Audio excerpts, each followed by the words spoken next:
Hello everyone, welcome to the घर से UPSC. So basically आज के लेक्चर में लेक्चर नंबर 10 में हम 2020 का जीएस का पेपर डिस्कस करेंगे। ओके, तो अब तक हमने 2011 से लेकर के 2019 तक के पेपर हो चुके हैं। ठीक है, तो रूल वही है हमेशा, जैसे मैंने बताया, सबसे पहले आपको पीवाईक्यू लगाना है खुद से, उसके बाद फिर से ये वीडियो लेक्चर देखना है। ठीक है, अगर आपने अब तक नहीं लगाया है तो पहले लगा लीजिए 2020 का पेपर, उसके बाद ये लेक्चर देखना। ओके, तो ये सेट ए है 2020 का पेपर।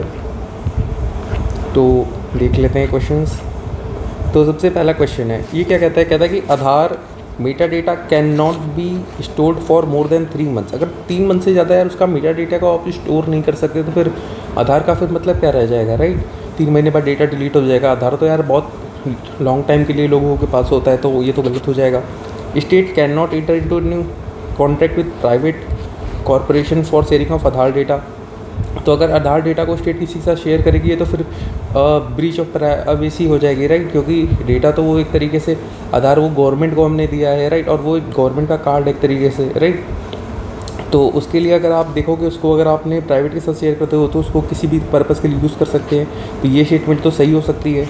फिर Aadhaar is mandatory for obtaining insurance product. ठीक है, Aadhaar is mandatory for getting benefits out of the consolidated fund of India. अब देखो ये दोनों स्टेटमेंट एक जैसी है और इन दोनों में से जाहिर सी बात है कि क्या पता एक ही सही हो। और यहाँ पे देखोगे लिखा है Aadhaar is mandatory for obtaining insurance product. Insurance product ये कितना स्पेसिफिक सेंस में बात कर रहे हैं, सिर्फ कि इंश्योरेंस प्रोडक्ट। तो क्या पता ये कोई प्राइवेट वाले भी जो इंडिविजुअल्स हों वो भी देते, प्राइवेट कंपनीज़ हैं वो भी इंश्योरेंस प्रोडक्ट देती हैं, तो उनके लिए आधार कार्ड क्यों मैंडेटरी होगा, राइट। और दूसरे में लिखा Aadhaar is mandatory for getting funds out of the consolidated fund of India. तो कंसोलिडेटेड फंड ऑफ इंडिया से हो सकता है कि क्योंकि यहाँ से जो भी देगी, जो भी गवर्नमेंट एक्सपेंडिचर करती है, राइट, या फिर कोई भी आपको सब्सिडी वगैरह प्रोवाइड करेगी, वो कहाँ से आएगा, वो आएगा कंसोलिडेटेड फंड ऑफ इंडिया से, राइट। तो कंसोलिडेटेड फंड ऑफ इंडिया यहाँ पे जो होगा वो ब्रॉड पर्सपेक्टिव में है और गवर्नमेंट रिलेटेड है। और यहाँ पे इंश्योरेंस प्रोडक्ट दोनों में आ जाएंगे, वो गवर्नमेंट जो प्रोवाइड करेगी वो भी आ जाएगा, प्राइवेट जो आएगा वो भी आ जाएगा, राइट। तो प्राइवेट सेक्टर के लिए क्यों उसको कंपलसरी करेंगे, राइट। तो थर्ड विल भी यहाँ पे इनकरेक्ट, राइट। तो यहाँ पे क्या हो जाएगा, और सेकंड एंड फोर ओनली, या फिर 2 पेयर आप लगा सकते हो। ठीक है, देखो अगर आपको ये देखना है कि कैसे ट्रिक बनेगी या लॉजिक बनेगा, लाइक, तो उसके लिए आप इस चीज़ पे फोकस करना बंद कर दो कि मैं आंसर यहाँ से निकाल लूँ, कि इसमें से एलिमिनेट करके। अगर आप यहाँ से आंसर निकालोगे तो ऊपर वाले से नहीं निकलेगा, राइट। आपको आंसर कहाँ से निकालना है, इसी स्टेटमेंट्स में निकालना है। ठीक है, आपको प्रैक्टिस इसकी करनी है कि मैं स्टेटमेंट्स को कैसे एलिमिनेट करूँ ना। ऑप्शंस में मत जाना कि ऑप्शंस में से कौन सा करेक्ट होगा। यहाँ से करोगे तो ऑप्शंस तो किसी तरीके से भी फ्रेम कर सकती है, तो वहाँ से एलिमिनेशन रॉन्ग हो जाएगा। 2023 में यही हुआ था कि लोगों के एलिमिनेशन लोग यहाँ से कर रहे थे, इस वजह से लोगों को एलिमिनेट हो गए थे खुद ही। ठीक है, Rajya Sabha has a equal power with the Lok Sabha. Rajya Sabha के पास इक्वल पावर है लोकसभा में, किसमें, ऑल इंडिया नहीं, ये तो सिर्फ राज्यसभा की स्पेशल पावर है। अमेंडिंग द कॉन्स्टिट्यूशन, हाँ यही है। Removal of the government, cut motions, ये दोनों में नहीं है। ठीक है, तो अमेंडिंग द कॉन्स्टिट्यूशन, ये तो लक्ष्मीकांत पॉलिटी का एक सिंपल सा क्वेश्चन है, आराम से आप कर लोगे। फिर इस पे आ जाते हैं एमपी लैड। ठीक है, एमपी लैड के बारे में पूछ रहा है, करेक्ट क्या है। MP LAD must fund must be use to create durable assets like physical infrastructure. तो हो सकता है एमपी को दिए जा रहे हैं क्योंकि छोटे मोटे काम, ऐसे जो काम होते हैं वो तो कौन करता है, वो तो गवर्नमेंट खुद करती रहती है, गवर्नमेंट की स्कीम्स आती रहती हैं उसमें वो करते रहते हैं। बाकी जो एमपी लैड है, क्या पता वो ड्यूरेबल असेट्स के लिए हो, कि एक जो एमपी अपनी कॉन्स्टिट्यूंसी में ड्यूरेबल असेट्स क्रिएट करे। ठीक है, a specified portion of each MPs fund must benefit SC/ST population. तो हो सकता है SC/ST पॉपुलेशन के लिए एक स्पेसिफाइड पोर्शन लिखा है, यहाँ पे ऐसा कुछ लिखा नहीं है कि सर कि 10%, 25%, 50%, राइट। तो ये भी सही हो सकता है। MP LAD funds are sanction on the yearly basis and unused funds can not be carried forward to the next year. यार देखो, अब वो आपको अगर एक ईयर में एक फ़ंड दे रही है और ज़रूरी थोड़ी ना कि वो उसी साल वहाँ पे उसको यूज़ भी कर लिया जाए, क्योंकि क्या पता कुछ फंड्स बच जाएँ, राइट, तो वो वापस चले जाएँ, ये तो नहीं लगता। क्योंकि 5 साल के लिए एक इंसान एमपी होता है, अगर उसको पैसे मिल रहे हैं तो एटलीस्ट 5 साल के लिए तो वो उसके पास रह सकते हैं ना, कि उसके पास रहेंगे। या फिर और ड्यूरेबल असेट्स अगर वो बना रहा है तो ये ज़रूरी नहीं है कि एक ही साल में पूरा वर्क कंप्लीट हो जाए, तो एक ही साल में वो पूरे पैसे वहाँ से निकाल दे, राइट। तो ये भी चीज़ नहीं हो सकती। तो दैट्स द थिंग कि मे बी पॉसिबिलिटी है कि वो कैरी फॉरवर्ड हो सके, तो ये तीसरा गलत हो सकता है। The district authority must inspect at least 10%। अब देखो यहाँ पे एक फैक्ट दे रखा है, at least 10% of all work under the implementation under every year. तो अगर 10% लिखा हुआ है वो भी एटलीस्ट, तो क्या पता है 10% वैसे एक नॉमिनल अमाउंट है कि 10% क्या नाम है, आप देख सकते हो कि वर्क कंप्लीट हुआ है कि नहीं है। और इम्प्लीमेंटेशन के लिए कह रहा है कि जो वर्क के लिए पैसा दिया जा रहा है उसको बस चेक करना उन्हें, तो 10% तो एक रीज़नेबल है। अगर यहाँ पे कुछ और 80% लिखा होता तो में भी दिक्कत होती कि 80% ऑल वर्क कंप्लीट हुआ है कि नहीं, तो उसमें लगता है। लेकिन 10% लिखा है, नॉमिनल है, हो सकता है 1 to 4 3 pair will be the correct यहाँ पे, ठीक है। Which of the following categories of fundamental rights include protection against untouchability, है तो आसान सा है। Right to equality in India, separation of judiciary from executive, ये भी आसान सा है। DPSP आर्टिकल नंबर कौन सा है, ये 50 है, राइट।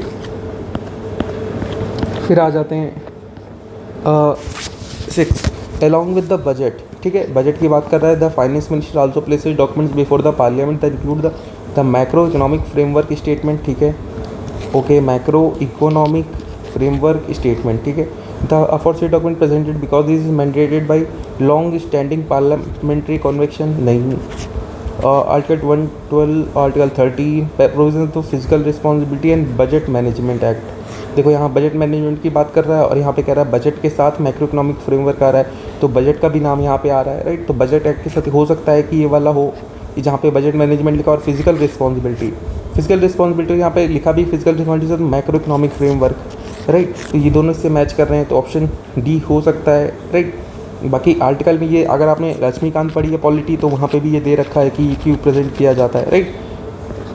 तो option D will be the more correct यहाँ पे। A constitutional government by definition, ये तो देखो ये 2023 में भी ये क्वेश्चन आया हुआ है कि कॉन्स्टिट्यूशनल गवर्नमेंट क्या होती है। तो by legislature, government by legislature, ये तो यार बाकी जो नॉन कॉन्स्टिट्यूशनल है वो भी हैं। पॉपुलर गवर्नमेंट ये नहीं होगा, मल्टी पार्टी ज़रूरी नहीं है।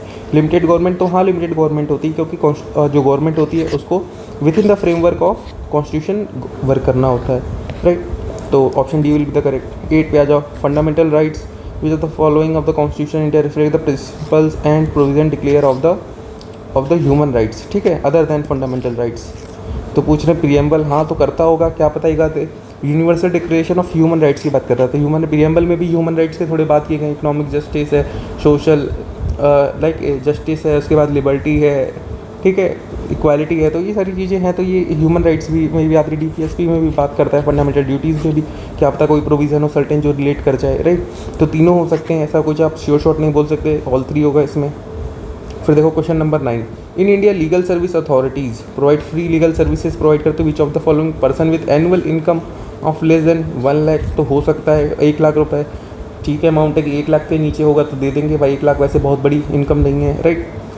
Transgender with annual income of less then 2 lakh, तो ट्रांसजेंडर है विथ लेस देन 2 लाख तो हो सकता है income, right. Member of other backward OBC with annual income of less then 3 lakh. अब यहाँ पे OBC के लिए 3 लाख लिखा है। अब ये देखो यहाँ पे एनुअल एक पर्सन है जिसकी annual income less than 1 lakh है, मान लो अगर ये जनरल कैटेगरी का है, राइट। और यहाँ पर्सनल लिखा है, वो किसी भी कैटेगरी से होगा, उसकी 1 लाख के नीचे इनकम है तो उसको दिया जाएगा। अगर वो OBC से होगा तो उसकी 3 लाख की इनकम फिर देखी जाएगी। ये तो फिर गलत हो जाएगा ना एक तरीके से, क्योंकि यहाँ पर्सन लिखा है, पर्सन में तो सारे आ जाएंगे, OBC SC ST जनरल कोई भी हो। अगर उसकी 1 लाख के नीचे तो उसको तो मिलेगा ही श्योर शॉट। लेकिन अगर OBC में आ जाएगा तो 3 लाख हो जाएगा। ये तो लिमिट फिर वो हो जाएगा ना कि एक तरीके से कि आप OBC के साथ वो कर रहे हो। फिर ऑल सीनियर सिटीजन क्या पता अगर वो सीनियर सिटीजन है, वेल स्टैब्लिश्ड है, उसके बाद बहुत पैसा है, लेकिन फिर भी उसको क्या होगा, फिर उसको तो फ्री मिलना चाहिए, तो ऑल सीनियर सिटीजन नहीं होगा। इसमें भी सर्टेन वो होगी आई थिंक क्राइटेरिया, राइट। तो यहाँ पे क्या ये भी कैंसिल हो जाएगा, तो क्या आ जाएगा आपका 1 and 2 ओनली, यहाँ पे ओनली 2 पेयर। फिर इंटरनेशनल एग्रीमेंट और सब्जेक्ट। अब इसमें देखो अल्मा माटर डिक्लेरेशन, हेग और तेलंगाना डायलॉग अंडर 2 कोलिशन, ये सारे आ चुके हैं। अगर आपने PYQ करे होते तो ये आप कर लेते, राइट। अदरवाइज इसमें आपको थोड़ा सा दिक्कत होता। अब तेलंगाना डायलॉग ये आपको अगर आपने इन कन्वेंशंस पढ़े हैं इन्वायरमेंट के तो वहाँ से ये हो जाता, ठीक है। ये बहुत आसान से था। अंडर 2 कोलिशन पहले भी बेसिक पूछ चुकी है, 2023 में भी इसका आया हुआ है अंडर 2 कोलिशन के बारे में, राइट। फिर देखो हेग कन्वेंशन, हेग अभी तक यूपीएससी ने नहीं पूछा था, बहुत पहले पूछा था 2001 या 4 में, राइट। और फिर अल्मा माटर डिक्लेरेशन भी उतना न्यूज़ में नहीं था। तो आप में से यहाँ पे आप 2 चीज़ें तो आप कर ही सकते थे, एक तेलंगाना डायलॉग और एक अंडर 2 कोलिशन, ठीक है। ये 2 चीज़ें आपकी अगर आपको पता होती है तो यहाँ से आप आंसर निकाल लेते, ठीक है। तो इसमें आंसर होगा वैसे क्या, यहाँ पे आंसर आपका होगा ओनली 1। बाकी थोड़ा सा अगर आपको नहीं पता फिर आपको थोड़ा सा दिक्कत हो सकती है, फैक्चुअल इन नेचर है, तो वहाँ पे फिर आपको एग्जाम में अगर ओनली पेयर वाला क्वेश्चन होता तो यहाँ पे आपको ओनली 2 पेयर या ओनली 3 पेयर ठीक है, इन दोनों में से एक पे रिस्क लेना होता है और बाकी मैचिंग वगैरह ऐसे क्वेश्चन आते हैं तो मोस्टली इसमें 2 पेयर ही सही होते हैं जहाँ तक, राइट। तो ओनली 2 पेयर ही लगा के आना इन द एग्ज़ाम हॉल अगर आपको कुछ समझ में नहीं आ रहा है, ओके। फिर next question, a parliamentary system of government, a parliamentary system of government is one which all parties are parliament represented, जरूरी नहीं है कि ऑल पार्टीज हों। The government responsible to the parliament can be removed by it, हाँ यही होता है responsible government, government is elected by the people and can be removed by them, जरूरी नहीं कि can be removed by them. Parliament is chosen by the parliament but can not be removed by for the completion of fiction, ये भी नहीं है, right. तो option B will is the correct. Which of the constitution declare the ideal of welfare state, 1000 बार UPSC ने पूछ चुकी है, ये PYQ है, आपने पढ़ा हो तो हो जाएगा, DPSP। फिर the constitution of India defines its basic structure in terms of federalism, तो नहीं, गलत हो जाएगा, डिफाइन नहीं करती है। The constitution of India provide for judicial review to safeguard the citizen liberty and preserve the ideals of the constitution, तो judicial review के स्पेसिफिकली नहीं बताती, यहाँ पे देखो ब्रैकेट में लिखा हुआ है, राइट। वैसे तो आर्टिकल 13 आप देखोगे तो आर्टिकल 13 में जुडिशियल रिव्यू के लिए वो प्रोवाइड करता है कि कोई भी लॉ होगा या फिर कोई भी एक्ट बनाया जाएगा जो कि with the provisions of fundamental right को अगर कॉन्ट्रडिक्ट करता है तो वो वॉइड होगा, ठीक है। तो वहाँ पे जुडिशियल रिव्यू के लिए तो थोड़ा प्रोवाइड किया गया है, बट द थिंग को स्पेसिफिकली यहाँ पे ब्रैकेट में डाल दिया है ना, जुडिशियल रिव्यू, राइट। अगर इन्वर्टेड कॉमर्स में नहीं होता तो फिर ये सही होता, लेकिन यहाँ पे इन्होंने कॉपी, तो इसका मतलब स्पेसिफिकली जुडिशियल रिव्यू दिया गया है, राइट, तो इसलिए ये गलत हो जाएगा, ठीक है। तो यहाँ नाइदर 1 नाइदर 2 होगा। फिर one common agreement between the Gandhism and Marxism, तो ये क्वेश्चन अगर आपने स्पेक्ट्रम पढ़ा है तो स्पेक्ट्रम में थोड़ी सी चीज़ें गांधी जी के बारे में दी हुई है कि गांधी जी की आइडियोलॉजी क्या थी, किस तरीके से थी, तो उससे आपको थोड़ा सा पता लग जाता, तो वहाँ से आप निकाल सकते। बाकी अगर मार्क्सिज्म भी आपने पढ़ा है तो हो जाता, और मार्क्सिज्म के बारे में यूपीएससी ने पहले भी पूछा हुआ है क्लास स्ट्रगल वाली थ्योरी के बारे में, राइट। क्लास स्ट्रगल जिसका आंसर था डायलेक्टिकल मटेरियलिज्म, मैंने उसके बारे में आपको बताया था, ठीक है। तो यहाँ देखो क्लास स्ट्रगल तो आप सीधे सीधे यहाँ से कैंसिल कर सकते थे। फिर evolution of private property, economic determinism, तो एवोल्यूशन ऑफ प्राइवेट प्रॉपर्टी के बारे में गांधी जी ने बोला नहीं, इकोनॉमिक डिटर्मिनिस्ट तो उतने ज़्यादा थे नहीं Gandhi. Final goal of stateless society, तो हाँ गांधी जी भी क्या चाहते थे, राम राज्य चाहते थे, राइट। लेकिन गांधी जी इन तीनों में से कोई चीज़ के बारे में बात नहीं की, लेकिन स्टेटलेस सोसाइटी थी, राम राज्य, उसके बारे में वो बात करते थे, राइट, कि जहाँ पे विलेज होना चाहिए एक यूनिट, उसके ऊपर कोई ऐसा स्टेट वगैरह नहीं होना चाहिए। तो 1 ओनली विद आंसर ए, ठीक है। 15 इन the context of India which of the following characteristics appropriate for bureaucracy, bureaucracy के बारे में पूछा है। एजेंसी है for widening the scope of parliamentary democracy, जरूरी नहीं है कि ब्यूरोक्रेसी है तो पार्लियामेंट्री डेमोक्रेसी और वाइड हो, राइट, ऐसा कुछ कह नहीं सकते हैं। Agency for strengthening the structure of federalism, तो जहाँ फेडरलिज्म नहीं, जो यूनिटरी नेचर की कंट्री, वहाँ पे भी तो ब्यूरोक्रेसी एग्जिस्ट करती है, तो ये भी नहीं होगा। Agency for facilitating political stability and economic growth, तो जहाँ पे ब्यूरोक्रेसी है वहाँ पे हमेशा पॉलिटिकल स्टेबिलिटी होती है, नहीं ऐसी ज़रूरी नहीं है, इकोनॉमिक ग्रोथ हो ये भी ज़रूरी नहीं है। And agency for implementation of public policy, तो हाँ ये होता है कि मोस्टली क्या करते हैं, इस ब्यूरोक्रेसी का काम क्या होता है, जो लेजिस्लेटिव ने जो वर्क बनाया है उसको एग्जीक्यूटिव पूरा इम्प्लीमेंट करता है, राइट। एग्जीक्यूटिव क्या है, ब्यूरोक्रेट्स ही होते हैं, राइट। तो क्या आ जाएगा, ऑप्शन डी। फिर प्रीएम्बल टू द कॉन्स्टिट्यूशन क्या है, a part of the constitution but no legal effect, ये नहीं होगा, लीगल इफेक्ट तो होता है। बाकी अगर आपने पॉलिटी पढ़ी है तो पॉलिटी में अगर आपने केसेस पढ़े हैं तो वहाँ से आपको पता लग जाता। Not a part of the constitution has no legal effect either, ये भी नहीं होगा। A part of the constitution and has the same legal effect as any other part, right. और part of the constitution but has no legal effect independently of the, ये दोनों काट के अब देखो यहाँ पे आप 50-50 में आ सकते थे इस सी और डी में, ठीक है। यहाँ पे आपको 50-50 में आ जाना चाहिए था, और इसमें से फिर आपको एक चूज़ करना पड़ता कि इसमें से क्या करेक्ट हो सकता है, राइट। तो इसमें से आपको लगाना होता है, यहाँ पे आप सी भी लगा सकते थे, डी भी लगा सकते थे। Part of the constitution that has no legal effect independently of the other parts, और a part of the constitution that has the same legal effect of any other part. और अगर आपने लक्ष्मीकांत पढ़ी है, पॉलिटी पढ़ी है, तो उससे थोड़ा आपको और क्लियरिटी मिल जाती, तो यहाँ पे आप ऑप्शन डी सीधे सीधे आ जाते, राइट। कि कॉन्स्टिट्यूशन ने सुप्रीम कोर्ट ने बोला हुआ है कि ये कि प्रीएम्बल पार्ट है कि नहीं है, तो पहले उन्होंने बोला था कि पार्ट नहीं है, फिर उन्होंने बोला पार्ट है, राइट। उसके बाद फिर उन्होंने बोला पार्ट है लेकिन उसका कोई इंडिपेंडेंट इफेक्ट नहीं है, अलग से कोई क्या नाम है आप उसको इन्फोर्सेबल आप नहीं कर सकते, लेकिन वो बाकी के जो रिमेनिंग जो आर्टिकल है पार्ट्स हैं उनके साथ मिल करके कॉन्स्टिट्यूशन के साथ वो उसका एक लीगल इफेक्ट है, राइट। इंडिपेंडेंट कोई इफेक्ट नहीं है उसका, राइट। तो है as a legal effect independently of the but no legal effect और independently of the other part, तो सारे के जो अदर पार्ट्स हैं उनके ऊपर वो डिपेंडेंट है, ठीक है। तो D will be the correct.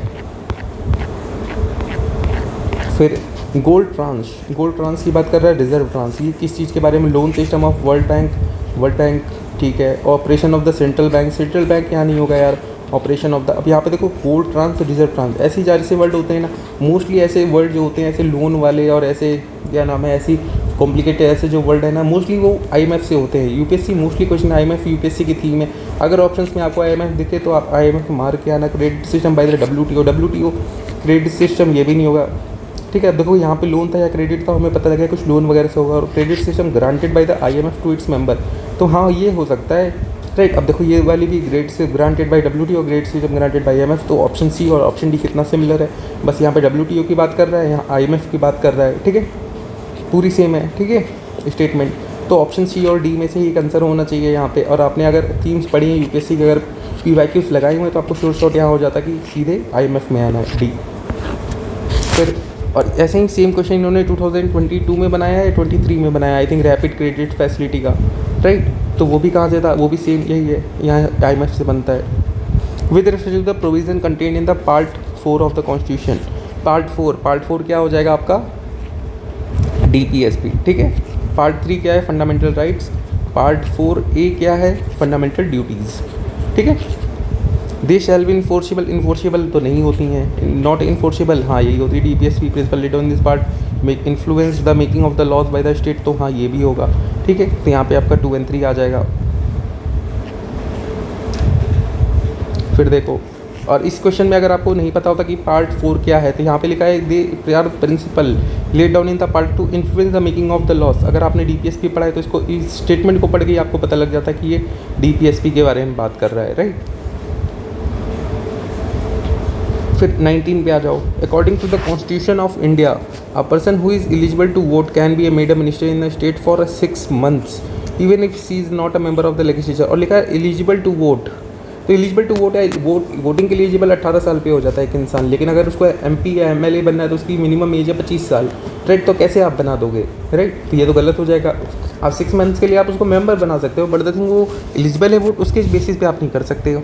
फिर देखो, according to the representation of people act 1951, person convicted of criminal offence and sentence to imprisonment for 5 years permanently disqualified, permanently disqualify कर देंगे election, contesting election after is release from the prison. ऐसे तो यार काफ़ी सारे लोग हैं जो प्रिजन है, जो उससे भी चुनाव लड़ते हैं वो, राइट, प्रिजन से।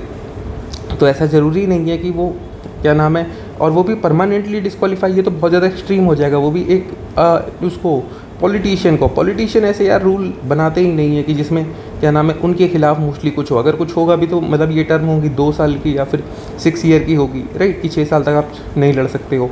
But the thing permanently disqualify ये नहीं होता, तो नाइदर 1 नाइदर 2। और देखो आरपीए यूपीएससी की थीम है, अगर आपने नहीं पढ़ा अब तक RPA representation of people act, इसको आप एक बार पढ़ के जान अच्छे से फिर से, ठीक है, क्योंकि यहाँ से क्वेश्चन काफ़ी आते हैं। फिर 20, the president of India can summon a session of the parliament at such place, इस थिंग हो सकता है। The constitution of India provide for 3 sessions of the parliament but in a year, but it is not mandatory to conduct all 3 sessions। अब यहाँ लिखा है constitution of India ने 3 sessions provide किए हैं, तो क्या पता ये गलत भी हो सकता है। There is a no minimum number of days the parliament has to meet is to required in a year, तो हाँ ये सही हो सकता है, राइट, क्योंकि नो मिनिमम नंबर कोविड था, कोविड में कहाँ मिली है, कोविड में एक दिन भी पार्लियामेंट नहीं मिली है, राइट। तो इस वजह से क्या हो सकता है, हाँ there is no minimum number, लेकिन यहाँ कॉन्स्टिट्यूशन लिखा है तो क्या पता कॉन्स्टिट्यूशन ने नहीं प्रोवाइड किया हो, किसी और चीज़ से बने हो, राइट। तो मे बी यहाँ पे 1 और 3 will be the more correct answer, ठीक। ओके, नेक्स्ट क्वेश्चन पे आ जाते हैं। फिर 21, with reference to the history of India consider following. औरंग in charge of treasury of the state, नहीं पता।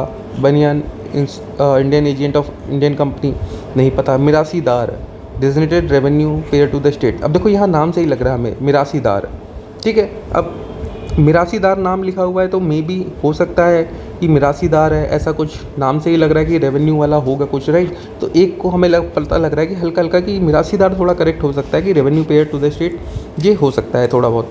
बाकी 2 में हमें अब चूज़ करना है कि ए पे जाएँ या फिर 2 पे जाएँ, ठीक है। तो यहाँ पे अब आपके पास ऑप्शन आपको देखने पड़ेंगे। अब देखो यहाँ पे एक आपको पता है सही, इन दोनों में से एक को आपको चूज़ करना है कि क्या पता एक सही हो सकता है इन दोनों में से, राइट। तो यहाँ पे अब आपको क्या करना है कि एक तो सही है, इन दोनों में से एक हो सकता है, तो यहाँ पे आप सीधे सीधे 2 पेयर मार सकते थे, ओनली 2 पेयर, ठीक है। बाकी इन द केस अगर ओनली 2 पेयर ऐसे आपको समझ में नहीं आ रहा है, तो अगर ऐसे ऑप्शन आ जाते हैं तब तो आपके लिए और ईजी हो जाएगा। आपको पता है तीसरा सही लग रहा है आपको, तीसरे के साथ एक और सही हो सकता है, तो तीसरे के साथ 2 सेकेंड वाला एक स्टेटमेंट है, 2 एंड 3 का 1 एंड 3 का ऑप्शन ही नहीं है, राइट। तो ऐसे तो आप यहाँ से कर सकते थे, राइट। तो ये भी आपका करेक्ट हो जाता है ऐसे करके, अगर ऐसे ऑप्शन आ जाएँ। बाकी वैसे आ जाए तो वैसे भी 2 पेयर 3 अगर 3 स्टेटमेंट है उसमें से मैक्सिमम चांसेस है कि 2 पेयर करेक्ट होंगे, ठीक है। तो 2 पेयर वाला आप यहाँ लगा सकते थे, 2 एंड 3 यहाँ डायरेक्ट आ जाता आपका, ठीक है, बनियान वाला। बाकी यहाँ औरंग का इन्होंने गलत दे रखा है, तो इसको आप गूगल करके आप पढ़ लेना, क्योंकि अब औरंग दिखा हुआ है तो क्या पता अगले साल ये औरंग को कुछ और करके डाल दें, ठीक है।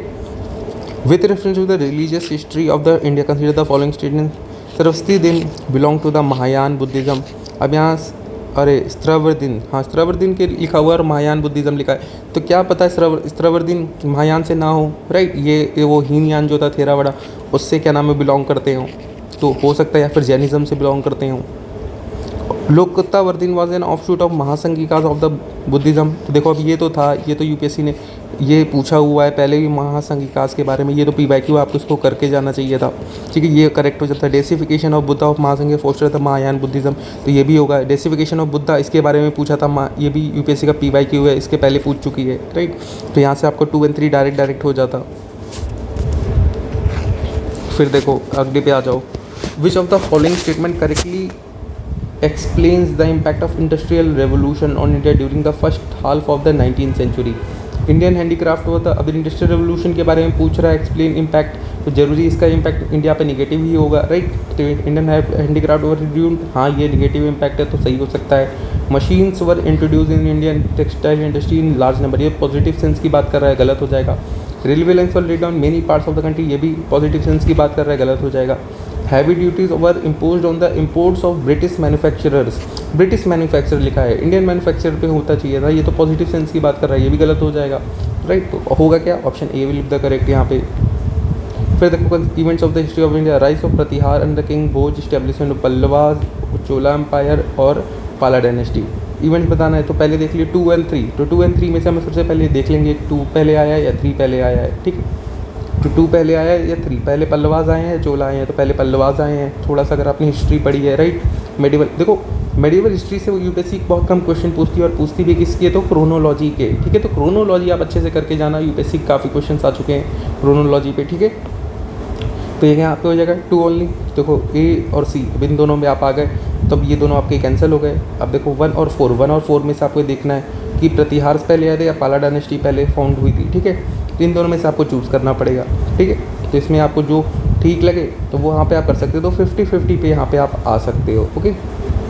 बाकी फिर यहाँ पे हो क्या जाएगा, अब देखो पल्लवाज हैं, पल्लवाज आ गए थे, उसके बाद कौन आया था, उसके बाद आई थिंक पाला डायनेस्टी आई थी, हाँ पाला आए थे, पाला के बाद सेन्स आए थे, ठीक है। तो प्रतिहार बाद में आए हुए हैं, गुजर प्रतिहार जो थे, तो यहाँ पे हो जाएगा 2413, क्योंकि चोला तो सबसे लास्ट में आए हुए हैं, चोला एम्पायर 9th सेंचुरी के अराउंड वापस उठा था, ठीक है। फिर 25 के बारे में, which of the defines nature of a hundi, generally refer to a sources for the post Harsha period, ठीक है। पोस्ट हर्षा पीरियड के बारे में बताया जा रहा है, ठीक है। नेचर ऑफ हुंडी, ठीक है। एडवाइजरी जो थी इशू की जाती थी किंग को, डायरी थी, मेंटेन बिल ऑफ एक्सचेंज था, डेली फ्यूचर लॉट। बाकी देखो अगर जो कॉमर्स वाले स्टूडेंट हैं तो उनको तो ये पता होता, क्योंकि उन्होंने बिल ऑफ एक्सचेंज पढ़ा हुआ होता है, ठीक है। बिल ऑफ एक्सचेंज जो होता है वो आपने अगर पढ़ा है तो वहाँ से आपको पता लग जाता है कि बिल ऑफ एक्सचेंज को ही हुंडी बोलते थे, ठीक है। कॉमर्स वालों को ये पता होता है मोस्टली, बाकी ऐसे तो फिर आपको हुंडी है तो अब थोड़ा सा फिर इसमें आपको निकालना पड़ता है कि क्या हो सकता है। और लिखा है sources of the post Harsha period, तो यहाँ पे फिर आपको एडवाइजरी, डायरी है, बिल ऑफ एक्सचेंज और order of the future lot, तो इसमें से फिर आपको कोई भी लगाना पड़ता है। तो ये थोड़ा सा फैक्चुअल हो जाता है अगर आपको उससे थोड़ा भी लिटरल मीनिंग नहीं पता। बाकी एनसीईआरटी में भी दिया हुआ है हुंडी के बारे में, राइट। अगर आपने एनसीईआरटी पढ़ी है तो एनसीईआरटी से भी डायरेक्ट ये क्वेश्चन आप कर लेते, ओके। तो ये हो जाता आपका।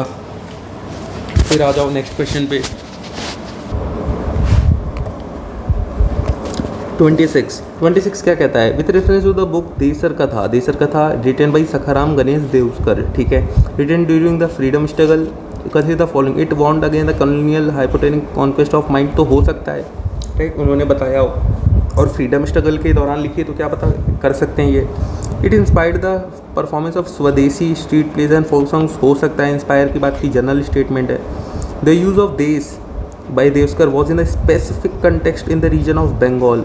अब ये देखो नाम से क्या लग रहा है, ये कहाँ के, महाराष्ट्र के लग रहे हैं, राइट। सखराम गणेश देवकर, क्या पता इन्होंने बंगाल के लिए नहीं महाराष्ट्र के लिए क्या हो, या फिर क्या पता उस टाइम पे इन्होंने पूरे इंडिया की ही बात कर रहे हो ये, क्योंकि फ्रीडम स्ट्रगल था, स्वदेशी मूवमेंट चल रहा था, तो उस टाइम पे थोड़ा ये आ गया था कि पूरा इंडिया एक ही है, पूरे ब्रिटिश कॉलोनी कंट्रोल करती है, तो स्पेसिफिकली वो बंगाल रीजन के बारे में क्या पता बात नहीं कर रहे हो, राइट। तो यहाँ पे एक चांसेस है कि गलत होने के, तो यहाँ फैक्चुअली नीचे है, तो 1 and 2 will be the more correct है यहाँ पे।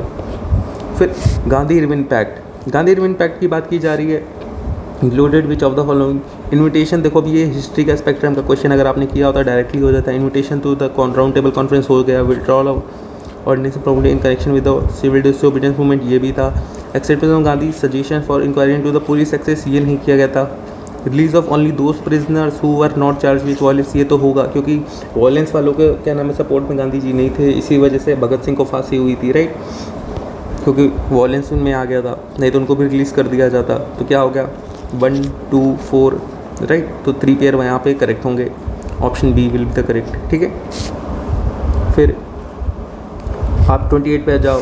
विट्ठल विध्वंसक, विट्ठल विध्वंसक की बात कर रहा है। First monthly journal to have untouchable people as its target audience, ठीक है, पब्लिश बाई विट्ठल विध्वंसक, नाम से लग रहा है कहाँ से, महाराष्ट्र की है, ठीक है। ऑप्शन देख लेते हैं, गोपाल बाबा वलंकर, तो हो सकता है ये महाराष्ट्र साइड का नाम लग रहा है। ज्योतिबाई फुले ये महाराष्ट्र की थी। मोहनदास करमचंद गांधी, गांधी जी ने अगर ऐसी कोई बुक लिखी होती जनरली फैक्ट्स में होती है, कहीं मेंशन होती, हमने कहीं पढ़ा नहीं, विट्ठल विध्वंसक तो नहीं हो सकता मोस्टली। भीमराव रामजी अम्बेडकर, तो बी आर अम्बेडकर जो थे मोस्टली इन्होंने अपनी जो राइटिंग्स लिखी है इंग्लिश में लिखते हैं, राइट, ऐसे वो मराठी उसमें लिखते नहीं हैं, तो ये गलत हो जाएगा, ठीक है। तो बचा क्या आपके पास, ए और बी, ए और बी आ गया। अब यहाँ पे आपको 50-50 में चूज़ करना पड़ेगा कि इन दोनों में से क्या हो सकता है, राइट। ए भी लगा सकते हो, बी भी लगाओगे तो यहाँ पे फिर वैसे रॉन्ग हो जाएगा, तो 50-50 में यहाँ चूज़ करना होता और इसका आंसर होगा ए, ठीक है, Gopal Baba Walangkar. Which history of the India term kulyavapa and dronavapa denote measurement of land, coins, urban land का क्लासिफिकेशन, रिलीजियस रिचुअल्स। नाम क्या लिखा है, कुल वापा एंड द्रोन वापा, ठीक है। कुल वापा द्रोन वापा, तो ऐसे तो फिर यार नाम से ही पता लग रहा है, कुल वापा द्रोन वापा, तो मतलब वापा नापा, क्या पता नापने के लिए हो तो उसको बोलते हैं उस टाइम पे कुल वापा, राइट। और द्रोन वापा की 2 मेजरमेंट की बता रहे हो कि ये इतने इतने उसके लिए हैं, ठीक है। तो चांसेस है कि अगर आप ऐसे थोड़ा सा सोचते इसको कि नापा करके, राइट, तो वहाँ से आप निकाल लेते, तो measurement of land with the correct here. फिर who among the following rulers subjects through his inscriptions, inscription से मोस्टली जहाँ पे वर्ड आ जाता है तुरंत माइंड में अशोका आ जाता है, ठीक है। Who represents his religious sect और blames other sects out of excessive devotion to his own sect with a view of glorifying his own sect, he rather injury his own sect very severely. तो ये किसका काम है, ये सब तो धम्मा वाले टेक्स्ट हैं, राइट। तो ये किसके हैं, अशोका के हैं। अशोका के इंस्क्रिप्शन से बहुत सारे क्वेश्चंस आते हैं, हर साल 1-2 क्वेश्चंस आते हैं। अशोका यूपीएससी की थीम है, अशोका को पढ़ के जाना, ठीक है। फिर आ जाओ 31, with reference to the cultural history of India which one of the following correct description of परम मिताज। परम मिताज, ठीक है, 2 चीज़ें हैं, परम और मिताज से मिलकर बना। अगर आपने बुद्धिज़्म पढ़ा है तो फिर तो ये आप सीधे सीधे कर लेते, ठीक है। फिर earliest Dharmasutra text in apostolic style philosophical school that do not accept the authority of Vedas, perfection whose literature of Bodhisattva path powerful merchant guild of South India. अब इन तीनों में ऑप्शंस में भी देखो सिर्फ एक ही ऑप्शन है जहाँ पे बुद्धिज़्म से रिलेटेड कुछ आया हुआ है, ठीक है। और आपको पता है कि बुद्धिज़्म क्या है, यूपीएससी की थीम है, यूपीएससी हर साल पूछती है बुद्धिज़्म से क्वेश्चन, तो राइट ऐसे भी आप कर सकते थे कि बुद्धिज़्म है तो ऑप्शन सी डायरेक्टली होगा। बाकी यहाँ लिखा भी क्या है, परम मिताज, परम मिताज, परम मतलब कुछ होता है highest level, right, highest level का कुछ, और मिताज, मिताज में हो सकता है कुछ भी हो, तो परम मिताज मतलब हाईएस्ट लेवल ऑफ मिताज तो हो सकता है। यहाँ लिखा परफेक्शंस, यहाँ परफेक्शंस की बात कर रहा है तो मतलब कुछ होगा कुछ सुप्रीम लेवल का। Whose attainment led to the Bodhisattva path, तो मे भी ये हो सकता है, राइट। तो option C will the correct answer. यहाँ पे ऐसे नेम से निकाल सकते थे थोड़ा आप लगा के। In the context of history, Rakhmabai case of 1884 revolve around किस चीज़ के लिए था, women right to gain education बात कर रहे हैं, एज ऑफ कंसेंट और कॉन्जुगल राइट्स, ठीक है। अब ये दोनों ऑप्शन देखो कितने सिमिलर है, एज ऑफ कंसेंट भी मैरिज से रिलेटेड है और कॉन्जुगल राइट्स भी किससे, मैरिज से रिलेटेड हैं दोनों, राइट। तो इसमें क्या होगा, ये दोनों एक सिमिलर एजुकेशन की यहाँ बात कर रहे हैं, तो राइट यूपीएससी तीनों के तीनों सही थे, ये तो थोड़े ऑप्शन चांसेस कम है। तो यहाँ पे आपको या तो आप ओनली 1 के साथ जा सकते थे, ओनली 1 पेयर, या फिर ओनली 2 पेयर के साथ आप जा सकते थे। ठीक है, तो हो क्या जाएगा यहाँ पे, only 2 pair will be the correct answer और 2 and 3 will be the correct यहाँ पे। ठीक है, फिर indigo cultivation decline by the beginning of 20th century. 20th century मतलब डिक्लाइन बाय द बिगनिंग, तो मतलब 1901 से लेके 1950 की बात कर रहा है एक तरीके से मान लो। ठीक है, resistance of peasant resistance to the oppressive conduct of planter. तो रेजिस्टेंस तो यार ये तो शुरुआत से ही था ना, ये तो आपका 18th सेंचुरी से ही था। ठीक है, तो उसको लेकर के आप ये बोलोगे कि आप उस टाइम पे डिक्लाइन हो गया। पीजेंट रेजिस्टेंस तो बहुत पहले से ही कर रहे थे। In unprofitability in the world market because of the new inventions हो सकता है। National leader opposition to the cultivation of indigo, वो तो हमेशा से ही कर रहे थे। 1860 में हुआ था इंडिगो रिवॉल्ट, राइट। तो लेकिन उसकी वजह से गवर्नमेंट बंद कर दी, ये तो आई डोंट थिंक नहीं होगा कि डिक्लाइन हो गया। Government control over the planters, government ने कंट्रोल कर लिया था प्लांटर्स को। तो यार ऐसे तो फिर गवर्नमेंट अगर प्लांटर्स को कंट्रोल करेगी तो फिर गवर्नमेंट भी तो प्लांटेशन करेगी, दैट ब्रिटिशर्स तो करते ही, तो ये भी नहीं होगा। तो मोस्ट प्रॉब्ली इसमें क्या हो जाएगा, बी ऑप्शन। बाकी अगर आप नॉलेज बेसिस पे करते तो भी हो जाता कि 1860 में आपको पता होता कि इंडिगो रिवॉल्ट हुआ था, राइट। और उसके बाद क्या हुआ था, उसके बाद क्या नाम है, जर्मन डाई आ गई थी, जर्मन सिंथेटिक इंक आ गई थी, राइट, जिसकी और वो बहुत ज़्यादा पॉपुलर होने लग गई थी। ठीक है, तो इसकी वजह से जो इंडिगो की डिमांड थी वर्ल्ड मार्केट में वो थोड़ी कम हो गई थी इसके बाद से, इसीलिए फिर इंडिगो का जो प्लांटेशन था इंडिया में वो डिक्लाइन होने लगे थे। फिर 34 में आ जाओ, लॉर्ड देखो वेलेस्ली फोर्ट विलियम कॉलेज। ये क्वेश्चन देखो अभी लास्ट ईयर ही आया हुआ था, PYQ में हमने कल ही डिस्कस किया हुआ है, राइट, कि वेलेस्ली के बारे में। वहाँ पे उन्होंने किसको लिख दिया था, आर्थर वेलेस्ली का नाम लिख दिया था, रिचर्ड वेलेस्ली होगा, ठीक है, उसकी जगह, और अब उसी को रख के उन्होंने क्वेश्चन बना दिया। तो PYQ के देख रहे हो कितने सारे बेनिफिट्स हैं, कितने सारे क्वेश्चन आपके हो जाते हैं। Establish the Fort William College at Calcutta because he was asked by the board of directors to do so। ऐसा कुछ नहीं था, he wanted to revive interest in the Oriental, नहीं होगा। Provide William Carey employment, नहीं, he wanted to train British civilians for administrative purpose in India। तो हाँ यही होगा सही, option D will the correct. ये स्पेक्ट्रम में दिया हुआ, अगर आपने अच्छे से थोड़ी पढ़ी होती तो वहाँ से ये आप क्वेश्चन डायरेक्टली कर लेते। ये उल गुलन, ये भी स्पेक्ट्रम का क्वेश्चन है, इसीलिए कहता हूँ बेसिक्स जो है ना अपने को स्ट्रॉन्ग करके जाया करो, ताकि जो ऐसे फैक्चुअल क्वेश्चंस आए ना उसमें आपको थोड़ा दिमाग ना लगा। उल गुलन भी आपको स्पेक्ट्रम में दिया हुआ, अगर आपने पढ़ा होता डायरेक्टली हो जाता। Birsa Munda revolt of 1889-1900। फिर देखो, with reference to the scholars literatures of ancient India consider the following statement. Panini से एसोसिएटेड विद पुष्यमित्र शुंगा। तो पैनानी यार काफ़ी पहले के थे ये, और पुष्यमित्र शुंगा तो 1 BC का था अराउंड, राइट, 1 से 2 BC टू 1 BC के अराउंड में था पुष्यमित्र शुंगा। तो ये होगा कि नहीं होगा ये करेक्ट नहीं कह सकते, क्योंकि पैनानी तो और पहले के थे, राइट, 4th BC के थे क्या, आई थिंक ये अराउंड। बाकी इसके बारे में अगर आपको नॉलेज है तो थोड़ा सा ही क्वेश्चन सॉल्व कर पाते आप। तो अमर सिम्हा एसोसिएटेड विद हर्षवर्धन, तो हर्षवर्धन के साथ नहीं था ये, आई थिंक अमर सिम्हा तो गुप्ता पीरियड में थे, ठीक है। Kalidas associated with Gupta Chandragupta second, तो हो सकता है ये गुप्त नवरत्न में आ जाए उनके, राइट। तो option 3 will be the correct है यार। अगर आपको ये थोड़ा सा पता होता, थोड़ा सा फैक्चुअल इन नेचर है कि आपको थोड़ा सा आइडिया, क्योंकि 6 लोगों की बात की जा रही है तो थोड़ा, और सारी स्टेटमेंट्स भी सेम है, थोड़ा फैक्चुअल इन नेचर है, तो यहाँ पे थोड़ी बेसिक्स आपको चाहिए। अगर थोड़ी बेसिक्स आपकी स्ट्रॉन्ग होती हिस्ट्री में तो ये क्वेश्चन आप कर लेते हैं। 37, in the recent advantage in the human reproductive technology, pro nuclear transfer क्या होता है। देखो यही सेम क्वेश्चन इन्होंने 2021 में पूछ लिया था माइक्रोकॉन्ड्रियल डिजीज़ के बारे में, राइट। उसके बाद भी पूछा है 3 पैरेंट बेबी करके, नहीं। तो देखो ये यही से क्वेश्चन बनते हैं, PYQ वैसे ही चेंज होकर के फ्रेम होते हैं अलग अलग बन के। Fertilization of egg in vitro by the donor of the sperm, नहीं होगा। Genetic modification of sperm producing cells, ये भी नहीं होगा। Development of stem cells in functional embryo, ये नहीं होगा। Prevention of mitochondrial disease in offspring, हाँ तो यही होगा, option D will be the correct यहाँ पे, ठीक है। और प्रो न्यूक्लियर ट्रांसफ़र की बात कर रहा है तो इसी में होता है, क्योंकि माइक्रोकॉन्ड्रियल डिजीज़ में जो डिजीज़ होती हैं माइक्रोकॉन्ड्रियल डिजीज़, तो वो माइक्रोकॉन्ड्रियल DNA जो होता है उसको हम निकाल करके एक जो डोनर होता है उस डोनर के न्यूक्लियस से माइक्रोकॉन्ड्रियल DNA का जो न्यूक्लियस होगा उसको हम ट्रांसफ़र करते हैं, राइट। तो वो चीज़ होती है इसमें। With the present state of the development artificial intelligence can effectively do which of the following. Bring down electricity consumption in the, हो सकता है create meaningful shorts and stories, तो ये नहीं होगा। डिजीज डायग्नोसिस हो सकता है। टेक्स्ट टू स्पीच कन्वर्सन ये भी हो सकता है। Wireless transmission of electrical energy को यार वायरलेस ट्रांसमिट यार एआई कैसे कर देगी? उसके लिए तो मे बी कोई और टेक्नोलॉजी होनी चाहिए ना। ये तो आर्टिफिशियल इंटेलिजेंस है, ये इलेक्ट्रिसिटी ट्रांसफ़र ऐसे थोड़ी ना कर देगी। तो ये तो आई थिंक थोड़ा एक्सट्रीम हो जाएगा 5वां। अगर ऐसे स्टेटमेंट आ जाते तब तो आपके लिए आसान होगा कि 5 में से 5 आप पूरा ऐसे काट दोगे, 1 3 4 आपका सीधे आंसर आ जाएगा यहाँ से, ठीक है।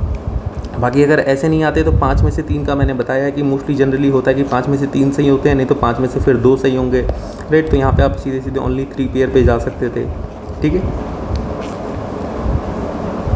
फिर आ जाओ 39 with reference to the visible light communication technology. Visible light communication technology के बारे में पूछ रहा है। वीएलसी यूज़ करते इलेक्ट्रोमैग्नेटिक स्पेक्ट्रम 375 से 780 नैनोमीटर, ठीक है। VLC is known as long range optical wireless communication. Long range तो VLC है, लाइट कम्युनिकेशन है, तो लॉन्ग रेंज कैसी हो जाएगी? ये तो फिर शॉर्ट रेंज होगी, राइट। तो ये ऑप्शन तो गलत हो सकता है। VLC can transmit large amount of data faster than Bluetooth. Light communication है तो हमने लाईफाई का भी पढ़ा है इसके पहले, तो ये सही हो सकता है क्योंकि ब्लूटूथ तो यार वैसे बहुत कम डेटा ट्रांसफ़र करता है, तो एक नई टेक्नोलॉजी है तो मे बी ज़्यादा अमाउंट क्या नाम है डेटा ट्रांसफ़र करती हो सकता है, ठीक है। VLC has no electromagnetic interference, right. तो यहाँ पे देखो अब आपको एक सही पता लग गया, एक गलत पता लग गया, बाकी के 2 हैं। इन दोनों में आपको डाउट है ये दोनों सही हो सकते हैं कि नहीं हो सकते हैं, राइट। यहाँ पे अब आपको रिस्क लेना पड़ेगा, या तो फिर आप आ जाओगे ओनली 3 पेयर में या फिर ओनली 2 पेयर, राइट। तो इन दोनों में से आपको एक चूज़ करना पड़ेगा कि इन दोनों में से क्या सही हो सकता है, ठीक है। तो यहाँ पे क्या हो जाएगा आपका मोस्टली, अब देखो टोटल फैक्चुअल है तो इसको इस गूगल करके पढ़ के जाना थोड़ा सा इसके बारे में। अगर आपको इलेक्ट्रोमैग्नेटिक स्पेक्ट्रम के बारे में भी थोड़ा नॉलेज होती तो उससे भी आप निकाल सकते थे कि ये होगा कैसे नहीं कि नहीं होगा। इसमें होगा वैसे क्या कि दूसरी वाली गलत होगी आई थिंक, बाकी 1 3 4 ये तीनों सही है। यहाँ पे 3 पेयर है वो करेक्ट होगा, ओके। फिर ब्लॉकचेन टेक्नोलॉजी की बात हो रही है। एक पब्लिक लेजर होता है जो everyone can inspect but no one single use control, सही बात है, यही होता है ब्लॉकचेन। ट्रांसफ़र और डिज़ाइन कर सकते हैं ब्लॉकचेन को, suggest all data in are about crypto currency और लिंक। क्रिप्टो करेंसी ओनली लिख दिया, ऐसे तो कोई बात नहीं है ना। ब्लॉकचेन तो आप किसी के लिए भी यूज़ कर सकते हो। अभी हेल्थ सेक्टर में वो चालू हुआ है कि क्या नाम है ब्लॉकचेन का यूज़ कर सकते हैं, तो ये दूसरा तो गलत हो जाएगा। Application that depend on the basic feature blockchain can be developed without anybody permission. तो हाँ, ये तो साइंस एंड टेक की यही तो खास बात है कि कोई भी अगर आपको आता है तो आपको किसी की परमिशन नहीं चाहिए, आप खुद से भी कर सकते हो किसी भी चीज़ को, ठीक है। तो 1 and 3 will be the correct here. फिर with reference to carbon nano tubes, ठीक है, they can be used as a carrier of drug and antigen in the human body. तो हो सकता है they can be made into artificial capillaries. आप nano tubes हैं यार, ये अगर टारगेट ड्रग डिलीवरी कर रहे हैं तो आप इनको आर्टिफिशियल ब्लड कैपिलरीज में कैसे बना सकते हो इंजर्ड पार्ट के लिए, राइट। ये तो आपका एक सीधे होगा कि आप एक दूसरा ऑर्गन ही बना दोगे ऐसे चाहोगे तो आप, तो कार्बन नैनो ट्यूब से ये तो गलत हो जाएगा। दे can be used in biochemical sense, हो सकता है। कार्बन नैनो ट्यूब्स पर बायोडिग्रेडेबल, नाम में लिखा है बायोडिग्रेडेबल, तो ये हो सकता है, ठीक है। तो यहाँ पे आप आ जाओगे तो यहाँ पे आपका क्या हो जाएगा 3 पेयर हो जाएगा वैसे, ठीक है। 3 पेयर करेक्ट है यहाँ पे आपके, दूसरा रॉन्ग है। 1 3 4 विल बी द आंसर। फिर which at present level technology which कौन activities can be successfully carried out by using drone से क्या क्या कर सकते हैं? स्प्रेइंग पेस्टिसाइड्स हो सकता है। क्रिएटेड एक्टिवेट बैल्कोनो के ऊपर जाके क्रिएटेड एक्टिविटी देख सकते हैं, बिल्कुल। कलेक्ट कर सकते हैं breathing samples from sprouting wells of the for DNA analysis. तो हाँ, अगर कोई वेल है वो वहाँ से स्पाउट कर रही है, राइट, तो ऊपर से उसके अगर जो भी निकलेगा उसको ड्रोन से हम कलेक्ट कर सकते हैं DNA के लिए, हाँ हो जाएगा। तो 1 2 3 तीनों काम कर सकते हैं। फिर the experiment will employ a trio of spacecraft flying in the formation of shape of the equilateral rectangle that is sides 1 kilometre long with laser shining between the craft. The experiment in the question refer to the Voyager होगा New Horizon. ये भी UPSC ने PYQ में डाला हुआ, ये दोनों PYQ थे, अगर आपने पढ़े होते डायरेक्टली कैंसिल कर देते। लीजा पाथफाइंडर, ये भी यूपीएससी ने PYQ में पूछे हुए ग्रेविटेशनल वेव्स के लिए, ये भी गलत कर देते आप, राइट, अगर आपको पता होता। इवॉल्व लीजा, तो लीजा पाथफाइंडर किसके लिए था? ग्रेविटेशनल वेव्स के लिए था, उसी का इवॉल्व वर्जन आया इवॉल्व लीजा। तो D will the more correct answer यहाँ पे, अगर आप ऐसे सिंपल सा भी चाहते तो भी हो जाता आपका, ठीक है। और लीजा ग्रेविटेशनल वेव से जितने एक्सपेरिमेंट्स उसको पढ़ के जाना, यूपीएससी पूछती रहती है, ठीक है, उन चीज़ों के बारे में। और ये तीनों तो यूपीएससी के सीधे सीधे PYQ, अगर आपने ये तीनों पढ़े होते हैं, PYQ अच्छे से करके गए होते हैं, तीनों आप सीधे काट देते हैं, यहाँ डी आ जाता आंसर आपका। फिर genetic changes can be introduce in the cells that produce egg or sperm at of a prospective parent, हो सकता है। A person genome can be treat before birth at the early embryonic stage, हो सकता है। Human introduce pluripotent cell can be detected in the embryo of the pig, हाँ ये भी हो सकता है। तो 1 2 3 तीनों हो सकते हैं। अब देखो ये human introduce pluripotent stem cells जो हैं इसके बारे में भी क्वेश्चन आ चुका है यहाँ से, अगर आपने पढ़ा इसको पढ़ लेना फिर से। एम्ब्रियो ऑफ द पिग ये जो इस हुआ है, ये जो ट्रांसप्लांट होता है जेनो ट्रांसप्लांटेशन, ठीक है, इसके बारे में भी यूपीएससी ने क्वेश्चन पूछा हुआ है, तो इसको भी आपको पढ़ के जाना चाहिए क्योंकि इसके लिए भी आगे क्वेश्चन आएंगे, ठीक है, अभी भी आ सकते हैं। तो इसको 1 2 3 हो जाएगा।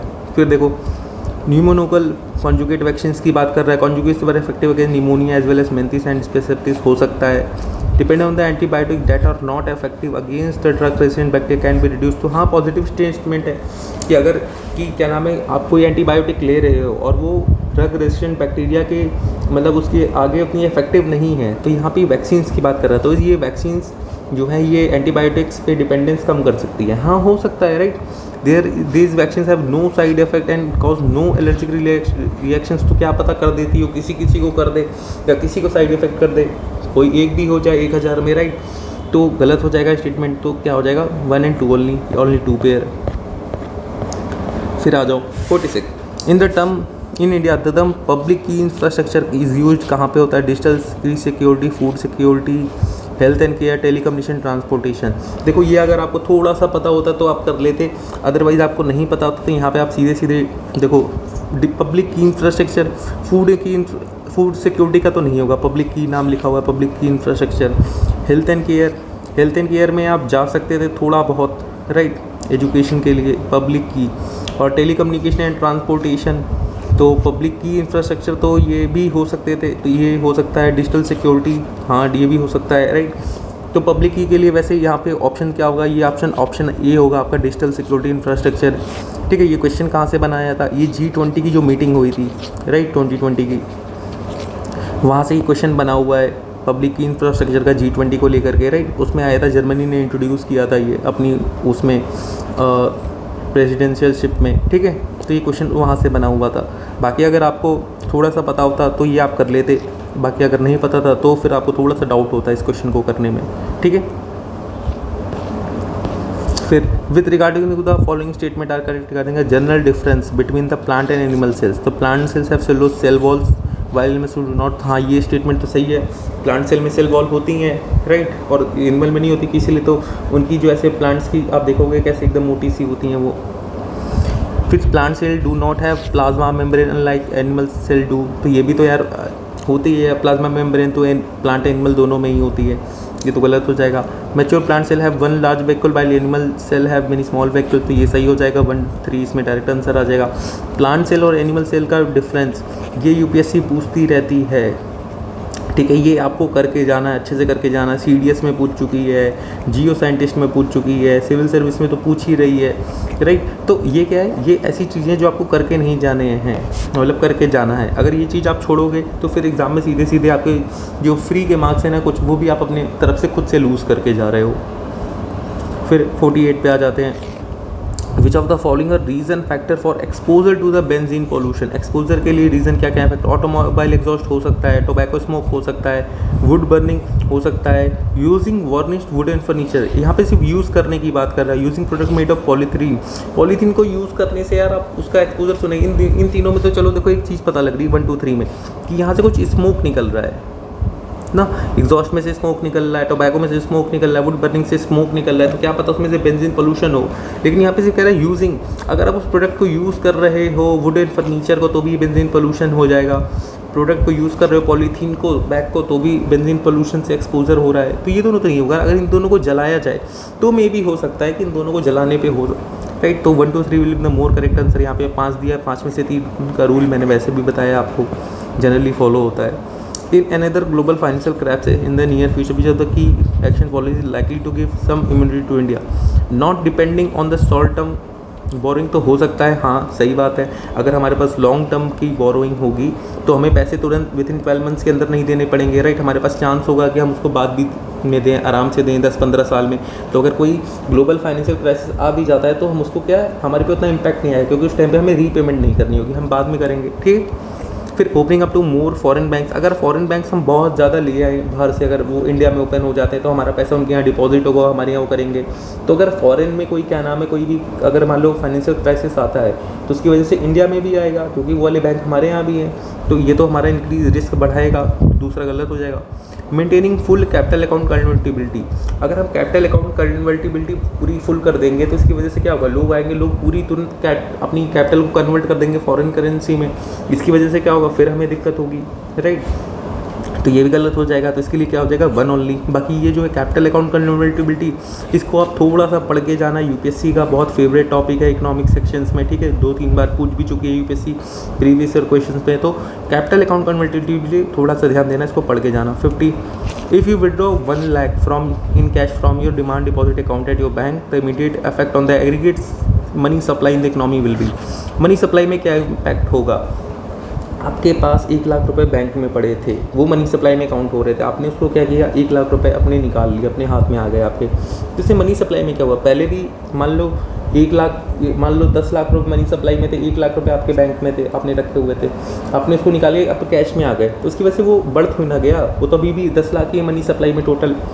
वो मनी सप्लाई में बढ़ेंगे कब, जब आरबीआई नए पैसे कुछ छाप दे, राइट, तो उससे नए पैसे आ रहे हैं तो इंक्रीज़ होगी, या फिर आरबीआई कुछ पैसे वापस ले ले मनी सप्लाई में से, राइट, तो मनी सप्लाई कम होगी। इसमें तो कोई नेट इम्पैक्ट तो कोई चेंज तो हो ही नहीं रहा है, राइट, तो leave it to the unchanged, right, तो ये हो जाएगा इसमें।